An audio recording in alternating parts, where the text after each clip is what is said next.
So, I talked to some friends about occult topics. Typically I don't get into it much with people, with random people, unless they already seem to have some kind of base of knowledge or, quite intuitive or something. Usually people that are having experiences and intuition and stuff already know something. If it's OBEs or, um, if they're just interested. Some people are just really interested in cults, I've noticed, or like comparative religion, and some people are just really really weird, like in the way that they act. Like there's certain mannerisms that you can look at and be like, oh, this is going on with this person, uh, whether someone's like, I don't know, possessed by a spirit somewhat, and it's to the point it's not really within their control that much because their mind is just, their mental body isn't that active. Like their energy body uh, isn't awake, I guess. Something maybe I've wondered about this is that are we strengthening our energy body, or are we just waking up? Like, what's a better way to look at it? Because of course physically, everyone is awake a certain period of time in the day and asleep a certain period of the day, and but probably even in their dream state, they're not really awake. Their energy body isn't really fully awake, and they're just getting uh, getting abused in Bardo. I don't know. Maybe that's correct. Maybe it's not. I really don't know. I will say that I used to be really obsessed with remembering my dreams, because that's where a lot of spiritual growth was coming from. I just felt that this was the way in, and it was.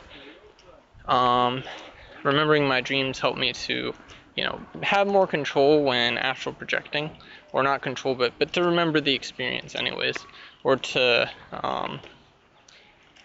do it and be present with it, and I guess know where I'm going. I think so. It's kind of a question of, our sort of normies. Is their energy body doing all kinds of activities, and they have no idea, and it's just that they're very separated from that sort of higher aspect of themselves, and then even, of course, how much more separated than even far higher aspects of themselves. Maybe some practically godly aspect of themselves, um, or is it just like, is it just this connection, or is it that these higher parts of the self are just not even active, perhaps don't even exist yet? Like someone like me, I have a very particular higher self and everything, and who knows though, maybe that I just was able to develop that through previous lifetimes. Now I'm benefiting from my past life work. If someone hasn't done the past life work, do they have certain things? Like, I look at people with schizophrenia, for example, and I think a lot of times they have good insights for me, but ultimately I think they're sort of magical. What is it? Their magical position is kind of primitive from my perspective, because they're very much controlled by the downloads, by sort of the spirits. I have a little bit of that, but like, and spirits can be annoying, but I think a schizophrenic person, their connection to divine energy is listening to spirits and obeying spirits and opening themselves up to spirits, to be possessed by spirits. Whereas for me, I find it a little bit, it can just be tiring sometimes. It's intoxicating in a way, but like, I have other options, and I don't really see that with people with schizophrenia, or perhaps they're under the influence of demons that don't want to let them go. Maybe they're all demoniacs. That's a tough one. But yeah, I wanted to settle into the sort of the major um, apprehensions people seem to have. For one, I think the fact that something is a ritual, people kind of have this idea that the ritual is, actuating some great thing beyond the veil, and it could have these major, you know, uh, consequences for after they die. Like if you do the LBRP, can the LBRP like keep you from heaven if you don't repent or something? Um, you know, like, okay, I haven't exactly heard people say things like that. To me, probably someone does say something like that, but I think people are worried that these practices will basically change their destiny for the worse, and that taking control over these things is somehow perverse. And to me, it's like, are the people happy with the flow of life? Well, I mean, if people aren't happy and things aren't turning up at any particular time, if the society is entirely antagonistic against us, the people, everyone practically, then what good is let and let live at that point? That's a big conclusion that I came to early in my magical journey. Another one is that I think people can't get their head around sort of the, what is this sixth sense? What is this extra, sensory thing? This thing that's beyond the physical senses that we can do. What is this intelligence that's beyond the physical, basically? And I think, you kind of just have to get in there and give her the old college try and do out of body experiences, astral projections, things of that nature.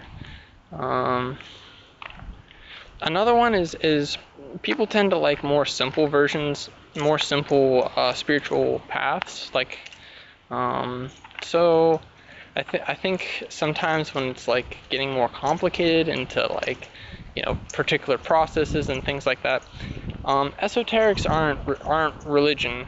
Okay, some people treat it like religion, and I think some people just don't really properly understand the difference between esoteric and exoteric. But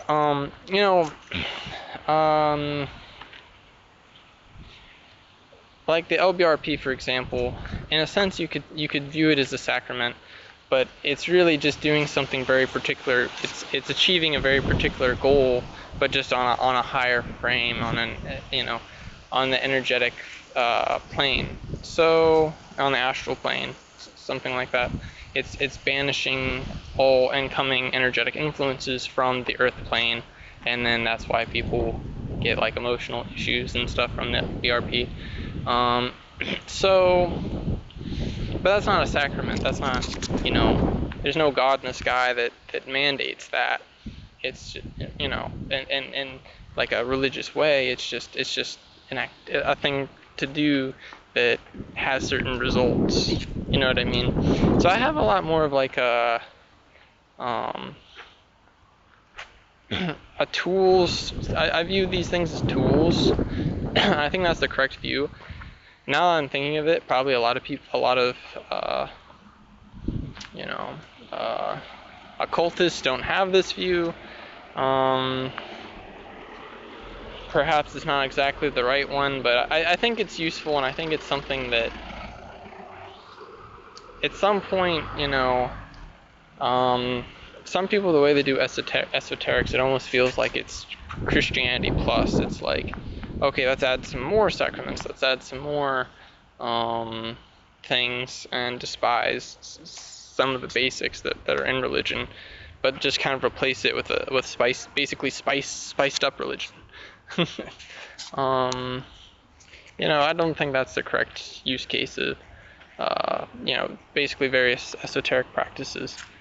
So yeah. Another one is just plain old danger. Am I gonna get hurt? and even energetically through these things, and it's like, yeah, you can. That's why, there's certain practices like meditation to still your mind and things, and purify your consciousness before you try things. Knowing yourself, I think, is a big thing. You should aim to know yourself well before you just jump in the deep end. If you know yourself well, a lot of this stuff isn't that dangerous.